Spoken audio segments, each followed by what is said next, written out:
Hello, welcome to the first of a series of 3 programs on the settlement of Mauritius. Only during the last 360 years or so have men lived on our island. Before that time, Mauritius had no inhabitants but only visitors. The first ones may have been the Phoenicians, original inhabitants of Lebanon, followed by the Malays, many of whom migrated to Madagascar. Later came the Arabs, who were trading in the Indian Ocean and who had strong and well-built vessels called dodos. Among the Europeans who visited our island were the Portuguese, who wanted to participate in the profitable spice trade. Just like the earlier visitors, they did not settle in Mauritius, but they brought pigs, goats, monkeys and cattle from Madagascar and left them on the island. The idea behind it was that when they would stop occasionally on the island on their way to and from the east, they would obtain food. Unfortunately, they also brought rats. Many ships contained rats, some of which swam on land whenever a ship anchored at the bay. The Portuguese gave the name of Siane to the island. The first people to start a settlement in Mauritius were the Dutch, who were equally active traders in the Indian Ocean. The main reason for settling here was to prevent the French and the English from using the island on their way to India and the East Indies. However, the Dutch abandoned the settlement in 1710, after having depleted the forests of their ebony trees, their main source of revenue, and after having killed the dodos. The real settlement of our island started with the French, who by 1674 had already settled in Bourbon, that is, Réunion Island. It was the French main base in the Indian Ocean and the port of call for its ship on the voyage to the trading post at Pondicherry in India. And the first batch of French settlers in 1721 came from Bourbon. Despite their presence in Bourbon, the French settled in Mauritius because of its 2 natural harbours at Port Louis and Grand Port, while Bourbon had no safe harbours. They named our island Île-de-France.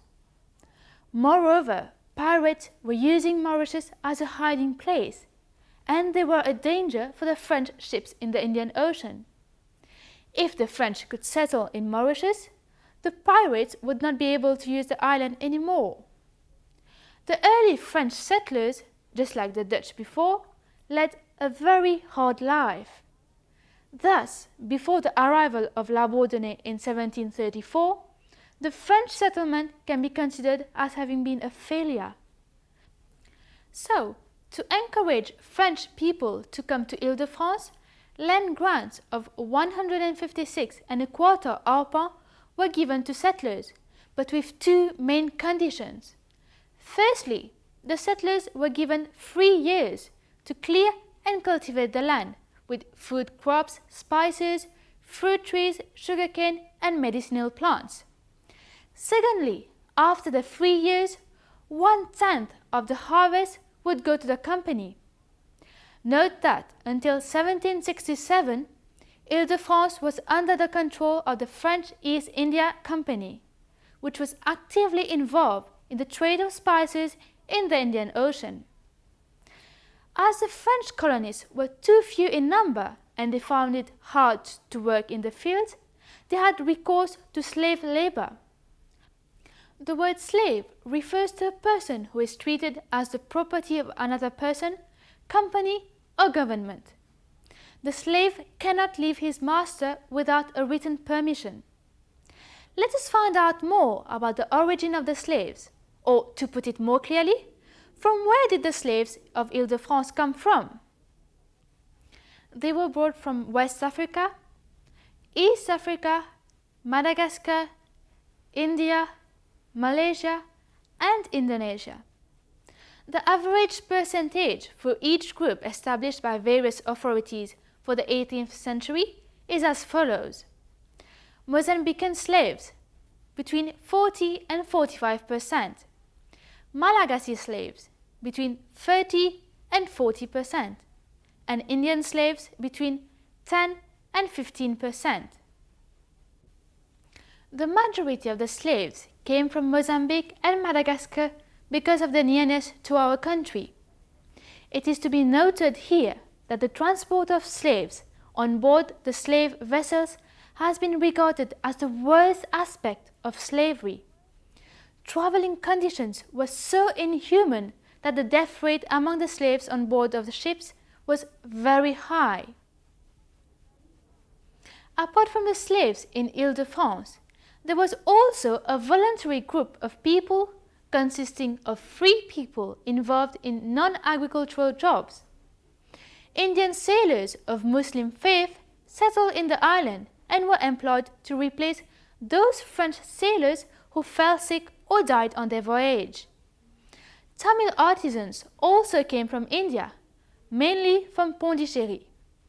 They were skilled workers such as masons and carpenters, and they were employed in the construction of various buildings located in Port Louis. Later, there were also other skilled workers who came from Madagascar at the end of the 18th century. All these various groups of people mixed freely and indiscriminately with the slave population. Let us now consider the conditions of the slaves. The slaves had to obey special laws called the Code Noir. These laws were enforced in all French colonies. Let us have a look at a few articles of the Code Noir. Article 22. Masters shall be obliged to provide each week to their slaves of 18 years old or more for food, 2½ measures of cassava flours, or 3 cassavas weighing 2½ pounds each at least, or some equivalent provisions with 2 pounds of salt beef or 3 pounds of fish or some equal value, and to children weaning until 10 years, half the above subsistence. From this, we find that slaves were guaranteed their food supplies, a condition that was also in the interest of the slave owner. In fact, a malnourished slave is weak and unproductive. Article 27. We declare that slaves may own nothing which does not belong to their masters, and everything which they receive from their work or through gift of other people shall be regarded as the property of their masters. A slave did not have the right to own anything. In fact, slaves were considered not as human beings, but as goods or furniture. Article 38. Runaway slaves who have been missing for a month, the day when their master reported to the justice, shall have their ears cut and shall be branded with the fleur de lis on one shoulder. If they run away for another month, and the third time, they shall be punished until death. Note that the slave was put to death only after his third attempt at escaping, because the master had bought the slaves, and killing him meant a loss of money to the owner. Moreover, the colony was in great need of slaves. The slaves who ran away from the estates to the woods were called maroon slaves. Why did they desert their masters? The obvious reason is that they were ill-treated and tortured by their masters, and their living conditions were very harsh and difficult. It is for this reason that nowadays slavery is considered as the greatest crime against humanity. However, we have to bear in mind that some masters were very kind and sensible towards their slaves. Among them was Charles Telfair. On his estate in Belle-Ombre, the slaves lived in clean and well-built shelters, were fed regularly and sufficiently, were instructed in religion, and they worked respectable hours according to their physical capacity. Another aspect of slavery in our country is that not all slave owners were white. A few among them were non-white. In the district of Flac, for example, there were 148 white landowners who owned 41,956 acres of land. There was also 152 non-whites who possessed 3,598 acres. Both the white and the non-white landowners owned slaves. Of course, the white landowners possessed more slaves as they needed more labor force to work on their bigger portions of land. Every year, the 1st of February is a public holiday in our country to commemorate the abolition of slavery. In this context, a slave route monument near Le Mont Brabant mountain was inaugurated on 1st February 2009 to emphasize the important role played by the slaves in the development of our country.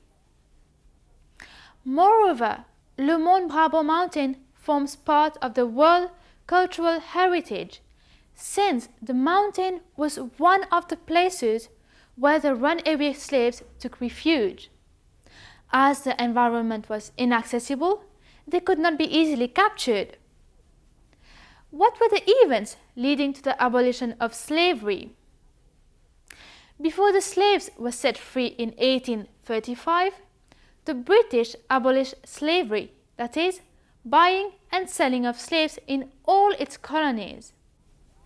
Consequently, after our country became a British colony, slave trade became illegal. But the slave owners were opposed to the law, since they badly needed new slaves to replace those who had died on the estates.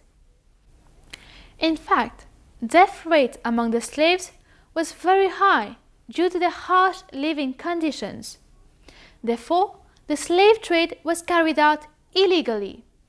So, quite often, captured slaves from slave ships were liberated and they settled in Rodrigues.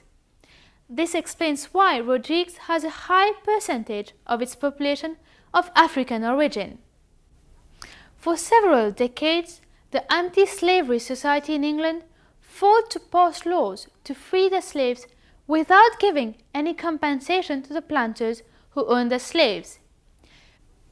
Fearing that the British government might agree to the demands of the Anti-Slavery Society, the planters sent Adrien d'Épinay, a French planter, as their spokesman to England to justify the necessity of paying them a compensation in exchange for the liberation of their slaves.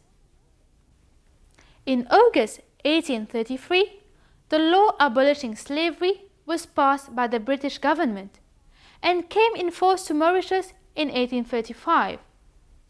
The planters, on their part, received a compensation of £2 million for the release of their slaves. According to the law, all registered slaves became known as apprentices or apprenticed labourers, and the period of apprenticeship of such labourers would terminate on 1st February 1839 or 1st February 1841, depending on the nature of their work. Such apprentice labourers were compelled by law to work for their masters until their full liberation. Many went to settle and work in Port-Louis. Others settled in coastal villages of Tamarin, Rivière-Noire and Casse-Noyal, where they could get their living by fishing or by doing other jobs. Some even bought land and became market gardeners. Who replaced the slaves on the sugar estate then? Indian labourers were brought to work here. You will learn more about Indian immigrants in our next program. In this program, we have learned that Mauritius was first settled by the Dutch. The Dutch started a settlement in Mauritius and they abandoned it afterwards. Under the French rule, the island depended largely on slave labour for its development. Slaves were brought from East Africa, Madagascar, India, Malaysia and Indonesia and were unjustly treated. They were governed by special laws called the Code Noir. The abolition of slavery in 1835 was the result of the campaigns made by the Anti-Slavery Society in England. After the period of apprenticeship came to an end, the majority of the slaves left their masters. We have come to the end of our program. We hope that it has been of some help to you. Until next time, it's goodbye from us.